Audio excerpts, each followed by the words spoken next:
Assalamualaikum warahmatullahi wabarakatuh. Halo semuanya. Kali ini kita akan membahas materi analisis peragam atau biasa disebut dengan ANCOVA. ANCOVA atau Analysis of Covariance adalah metode statistika yang menggabungkan ANOVA atau Analysis of Variance dan regresi linier untuk menguji perbedaan rata-rata antar kelompok dengan mempertimbangkan pengaruh variabel kovariat. Lalu kovariat ini adalah variabel kontinu yang dianggap berpengaruh terhadap variabel dependen, tetapi tidak menjadi bagian dari variabel independen. Tujuan ANCOVA sendiri adalah mengontrol efek kovariat sehingga perbandingan antar kelompok menjadi lebih akurat dan bebas dari pengaruh luar.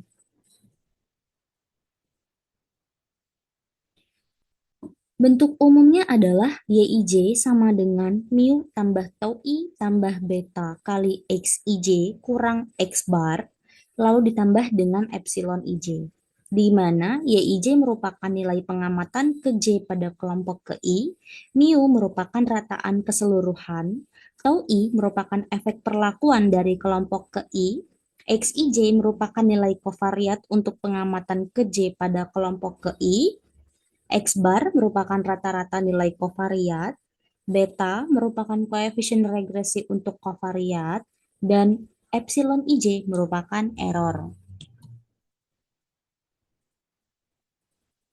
Pada analisis peragam terdapat dua hipotesis. Yang pertama H0 di mana tau 1 sama dengan tau 2 sama dengan sampai tau K. Jika terima H0 itu artinya tidak ada perbedaan rata-rata antara kelompok setelah mengontrol kovariat. Lalu yang kedua, H0 di mana beta X sama dengan 0, di mana kalau terima H0 artinya kovariat tidak memiliki pengaruh signifikan terhadap respon. Berikut tertampil tabel ANCOVA-nya, di mana sumber variasi terdiri dari treatment, kovariat, error, dan total. Untuk derajat bebas treatment itu K-1, derajat bebas kovariat itu 1, derajat bebas error itu N-K-1, derajat bebas total itu N-1. Lalu untuk sum of square untuk masing-masing variasi, untuk mean of square itu sum of square dibagi dengan derajat bebasnya. Untuk F hitung itu mean square itu dibagi dengan mean square errornya. Lalu untuk F tabel kalau treatment itu F di mana alpha K-1 dan N-K-1. Untuk F tabel kovariat F di mana alpha 1 N-K-1.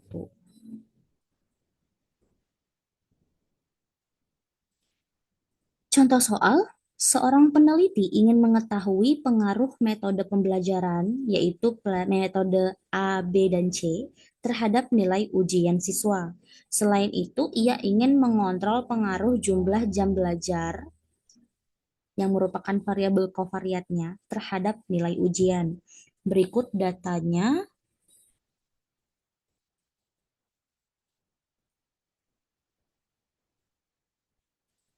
Hipotesisnya, H0 di mana tau 1 sama dengan tau 2 sama dengan tau 3. Jika terima H0 artinya tidak ada perbedaan rata-rata antara kelompok setelah mengontrol kovariat. Yang kedua, H0 di mana beta X sama dengan 0. Jika terima H0 artinya kovariat tidak memiliki pengaruh signifikan terhadap respon. Pertama-tama kita cari rata-rata jam belajar variabel X-nya itu 4 tambah 5 tambah 6 untuk metode pembelajaran A, tambah 3 tambah 4 tambah 5 metode pembelajaran B, tambah 6 tambah 7 tambah 8 itu metode pembelajaran C. Lalu kita bagi dengan 9, total datanya itu hasilnya adalah 5,33. Lalu kita cari rata-rata nilai ujian variabel Y-nya. Itu itu 75 tambah 80 tambah 85 dari metode pembelajaran A tambah 65 tambah 70 tambah 75 itu dari pembelajaran B ada tambah 85 tambah 90 tambah 95 itu dari metode pembelajaran C dibagi dengan jumlah datanya itu 9 rata-ratanya adalah 80. Setelah kita peroleh rata-rata jam belajar dan rata-rata nilai ujian, kita bisa memperoleh sum of square totalnya, yang mana itu rumusnya adalah sigma dari YI dikurang Y bar dikuadratkan. Jadi kita cari dulu YI dikurang Y bar. Y bar tadi kan 80, berarti untuk metode A dengan XI 4 itu 75 dikurang 80 hasilnya min 5. Terus kita kuadratkan, min 5 kali min 5 hasilnya 25. Lanjut, 80 kurang 80 itu hasilnya 0, 0 dikuadratkan hasilnya 0. 85 dikurang 80 hasilnya 5, dikuadratkan hasilnya 25. Dan seterusnya sampai 95 dikurang 80 hasilnya 15, kita kuadratkan hasilnya 225. Setelah diperoleh YI min Y bar kuadrat, kita jumlahkan, hasilnya adalah 750. Dan 750 ini adalah sum of square totalnya.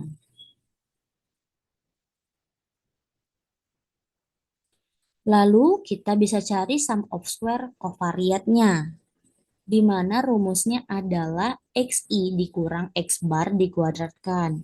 Dengan rata-rata X-nya kita peroleh tadi, itu 5,33. Jadi jika kita kurangkan XI kurang X bar berarti 4 kurang 5,33 hasilnya min 1,33 dikuadratkan hasilnya 7,18 1,78. 5 dikurang 5,33 hasilnya min 0,33 kita kuadratkan hasilnya 0,11. 6 dikurang 5,33 hasilnya 0,67 dikuadratkan hasilnya 0,44. Sampai data terakhir itu 8 dikurang 5,33 hasilnya 2,67. Kita kuadratkan hasilnya 7,11. Setelah diperoleh untuk masing-masing data, kita jumlahkan semuanya. Hasilnya adalah 20. Dan 20 ini adalah sum of square covariatnya. Setelah itu kita cari terlebih dahulu rata-rata per kelompok metodenya. Untuk metode A itu jumlahnya 755 tambah 80 tambah 85 dibagi dengan 3 hasilnya 80. Untuk rata-rata metode B itu 70, rata-rata metode C itu 90. Setelah diperoleh masing-masing metode, bisa kita masukkan ke sum of square metodenya. Rumusnya adalah sigma NJ kali Y bar C dikurang Y bar dikuadratkan. Jika kita masukkan dengan kita peroleh Y bar tadi itu adalah 80. Berarti hasilnya 3 dikali 80 kurang 80 dikuadratkan ditambah 3 kali 70 dikurang 80 dikuadratkan 3 dikali 90 dikurang 80 dikuadratkan. Jika kita peroleh ini 80 kurang 80 0, 0 kuadrat adalah 0, berarti 3 kali 0 adalah 0. 70 kurang 80 itu min 10. Jika kita kuadratkan hasilnya 100. Kita kalikan 3 hasilnya 300. 90 dikurang 80 itu hasilnya 10. Kita kuadratkan hasilnya 100. Dikali 3 hasilnya 30. Lalu jika kita tambahkan 0 tambah 300 tambah 300 hasilnya 600. Kemudian kita bisa cari sum of square errornya, di mana rumusnya adalah sum of square total dikurang sum of square metode dikurang sum of square covariat. Yang mana sum of square totalnya 750, sum of square metodenya yang baru kita peroleh 600, sum observed covariatnya kita peroleh tadi itu 20. Kalau kita kurangkan hasilnya ada 130. Dan 130 ini adalah sum of square errornya.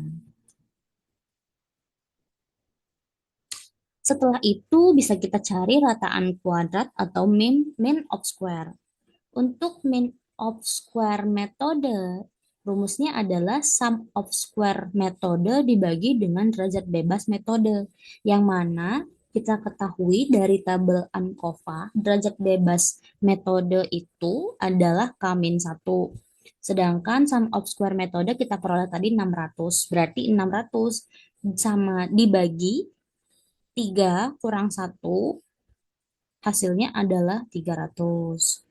Untuk mean square covariat, itu rumusnya sum of square covariat dibagi dengan derajat bebasnya, yang mana dari tabel ANCOVA, derajat bebasnya adalah 1. Sehingga hasilnya 20 bagi 1 sama dengan 20. Untuk mean of square error, rumusnya sum of square error dibagi derajat bebasnya, di mana pada tabel ANCOVA kita ketahui derajat bebas error itu adalah n min k min 1, di mana n-nya 9, k-nya itu 3. Sehingga hasilnya adalah 130 dibagi 9 kurang 3 kurang 1, hasilnya adalah 26. Maaf, ini ralat ya, ini seharusnya 130 ya. Setelah kita peroleh mean of square, bisa kita peroleh nilai F-nya. Untuk F metode, rumusnya adalah mean of square metode dibagi mean of square error. Yang mana mean of square metodenya 300, mean of square errornya 26. Kalau kita bagi hasilnya 11,54. Untuk F covariat, rumusnya mean of square covariat dibagi dengan mean of square error. Mean of square covariat kita peroleh 20 dan mean of square errornya 26. Jika kita bagi hasilnya adalah 0,77. Setelah kita nilai F, bisa kita bandingkan dengan nilai tabel distribusi F-nya, di mana kita ambil signifikansi 5%, sehingga untuk F metode senilai 11,54 ternyata lebih besar dari nilai tabelnya, yaitu 5,79. Maka dapat disimpulkan bahwa tolak H0. Lalu untuk F covariat bernilai 0,77 ternyata kurang dari nilai tabelnya, yaitu 6,61, sehingga dapat disimpulkan bahwa dia terima H0.